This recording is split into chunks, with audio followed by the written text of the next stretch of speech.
Hello guys, এদিকে সকাল সকাল আজকে আকাশে মুখ ভার হয়ে বসে আছে। এদিকে আমি ঘুম থেকে উঠে বাসি কাজ ছেড়ে স্নান করে নিয়েছি।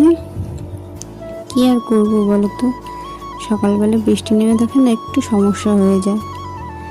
আবার কদিন ধরে যা গরম পড়েছে, মাঝে মাঝে একটু বৃষ্টি না হলেও ভালো লাগে না, আবার বেশি বৃষ্টি হলেও ভালো লাগে না।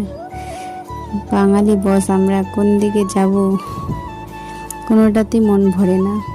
এদিকে সিঁদুর দিয়ে চুলটাকে ঝেড়ে তারপরে রান্না বসিয়ে দেবো, কারণ তোমার দাদার আবার বেরোনোর কথা আছে। সে একটু পরে লেটেই বেরিয়েছিল, সেটা তো আমাদেরকে সেভাবে বলেনি, সে বেরোবে বলে দিয়েছে। এদিকে মা সকাল সকাল ডাল, আলু ভাজা, আলু সিদ্ধ করেছিল। এদিকে পুঁই শাকে চচ্চড়ি হচ্ছিল তোমার দাদাদের জন্য। চিংড়ি মাছ হয়েছিল, আমি চিংড়ি খাই না, আমার চিংড়িতে অ্যালার্জি। তাই আমি ডাল, ভাত, আলু সেদ্ধ, আলু ভাজা আর চচ্চড়ি করেছিল, যেটা দেখালাম, সেই চচ্চড়ি পাঁপড় ভাজা দিয়ে ভাত খেয়েছি। খেয়ে দিয়ে একটা লম্বা ঘুম দিয়েছিলাম।